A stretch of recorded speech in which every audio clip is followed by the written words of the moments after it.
এই জুলাই গণঅভ্যুত্থানের যে ফল, এই ফলটাকে কুক্ষিগত করার জন্য একটা গোষ্ঠী কিন্তু চেষ্টা চালিয়েছে। আপনি যেটা করছেন এটা সঠিক নয়, সঠিক রাস্তায়, এটা আপনাকে সঠিক রাস্তায় থাকতে হবে। এটাই হচ্ছে জুলাই গণঅভ্যুত্থানের মূল স্পিরিট। প্রিয় বন্ধুগণ, আজকে এই প্রশ্নটি আপনারা অনেকেই করেন যে আমাদের রাজনৈতিক অবস্থানটা কি। আমাদের রাজনৈতিক অবস্থান একবারেই পরিষ্কার। আমরা এই গণঅভ্যুত্থানের পক্ষের শক্তি এবং এই জুলাই গণঅভ্যুত্থান করতে গিয়ে গণ অধিকার পরিষদের 12 জন সহযোদ্ধা শহীদ হয়েছেন। এই আন্দোলনে আমরা সামনের সারিতে নেতৃত্ব দিয়েছি এবং এই গণঅভ্যুত্থানের পরে যিনি রাষ্ট্রীয় ক্ষমতায় দায়িত্ব নিয়েছিলেন ডক্টর মোহাম্মদ ইউনূস সাহেব, এই ইউনূস সাহেবকে বিগত ফ্যাসিবাদী সরকার যখন মিথ্যা এবং বানোয়াট মামলায় নানাভাবে তাকে জুলুমের দিকে ঠেলে দিয়েছিলেন, ঠিক তখনই আমাদের এই পেশাজীবী অধিকার পরিষদ তার সেই মিথ্যা মামলা প্রত্যাহারের জন্য রাজপথে আন্দোলন করেছে। আমরা আন্দোলন সংগ্রাম করেছিলাম, আমরা তার মুক্তির জন্য কথা বলেছি। তো যাই হোক প্রিয় বন্ধুগণ, আমি এই কথাটি এজন্যই বললাম যে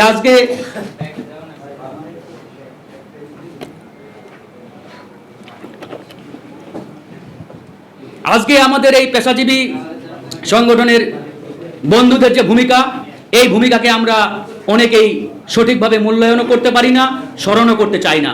তাদেরকে স্মরণ করতে হবে। তো এই যে রাজনৈতিক আমাদের দীর্ঘ 54 বছরের সংস্কৃতি, এই সংস্কৃতি থেকে বের হয়ে আসার জন্য এই গণঅভ্যুত্থান এবং গণঅভ্যুত্থান পরবর্তী আজকের এই নতুন বাংলাদেশ। আপনারা যে প্রশ্নটা করেন যে আমাদের রাজনৈতিক অবস্থানটা কি, আমাদের রাজনৈতিক অবস্থান, আমরা গণঅভ্যুত্থানের পক্ষের শক্তি, জুলাই সনদের পক্ষে, গণভোটের পক্ষে। আমাদের দলের সভাপতি জনাব নুরুল হক নূর, তিনি বর্তমান সরকারের একটি দায়িত্ব পালন করছেন। আমরা জনাব নুরুল হক নূর সহ বর্তমান যে সরকার, এই সরকারের প্রতি আমরা আহ্বান জানাই, সরকার যাতে জুলাই সনদ এবং গণভোটের বাস্তবায়ন করেন। ইতিমধ্যে সরকার প্রধান জনাব তারেক রহমান ঘোষণা দিয়েছেন যে আমরা পুঙ্খানুপুঙ্খভাবে জুলাই সনদ বাস্তবায়ন করব।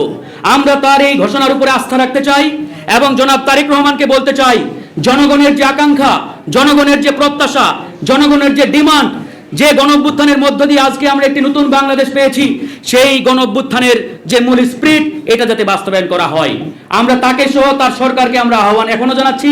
ইনশাআল্লাহ ভবিষ্যতেও এই আহ্বানটি আমরা অব্যাহত রাখবো। তাই প্রিয় বন্ধুগণ, আমরা জনগণের জন্য এই রাজনৈতিক দল এবং আমাদের এই রাজনীতি শুরু করেছিলাম, তার ওই ধারাবাহিকতায় কিন্তু গণঅভ্যুত্থান হয়েছে। গণঅভ্যুত্থান পরে আজকে একটি নতুন বাংলাদেশ আমরা পেয়েছি।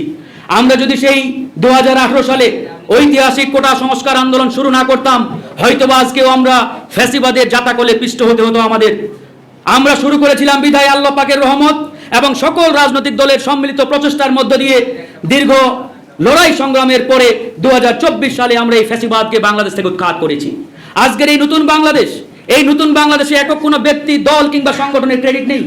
এই ক্রেডিট এদেশের আপামর জনগণের, সকল রাজনৈতিক দলের, সকল প্রতিষ্ঠানগুলোর, সংগঠনগুলোর। সেই জায়গাতে আমরা সকলকে ক্রেডিট দিতে চাই।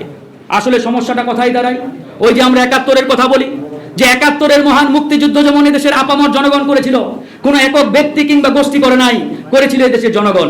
কিন্তু অত্যন্ত দুঃখের বিষয়, 71-এর মহান মুক্তিযুদ্ধের পরে, দেশ স্বাধীনের পরে দেখা গেল একটি নির্দিষ্ট গোষ্ঠী ওই 71-এর মহান মুক্তিযুদ্ধের যে ফসল, এই ফসলকে তারা কুক্ষিগত করে ফেলেছিল।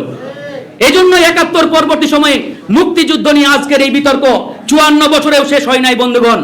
আজকে পার্লামেন্টে দাঁড়িয়ে আমরা যখন শুনি মুক্তিযুদ্ধের পক্ষের শক্তি, বিপক্ষের শক্তি, আমরা লজ্জিত হই, আমাদের মাথা নিচু হয়ে যায়। এই 54 বছর পরেও কেন মুক্তিযুদ্ধের পক্ষের শক্তি, বিপক্ষের শক্তি, এই বিতর্কটা জারি থাকবে? জাতি হিসাবে এটা আমাদের জন্য অত্যন্ত বড় একটা লজ্জার বিষয়। একই কথা, একই বিষয় এই 24-এর গণঅভ্যুত্থানের ক্ষেত্রেও প্রাসঙ্গিক বন্ধুগণ। আপনারা জানেন এই জুলাইয়ের গণঅভ্যুত্থান করেছিল দেশের আপামর জনগণ, প্রত্যেকটি রাজনৈতিক দল, সকল গোষ্ঠীর এখানে একটি প্রত্যক্ষ সমর্থন ছিল, সাপোর্ট ছিল।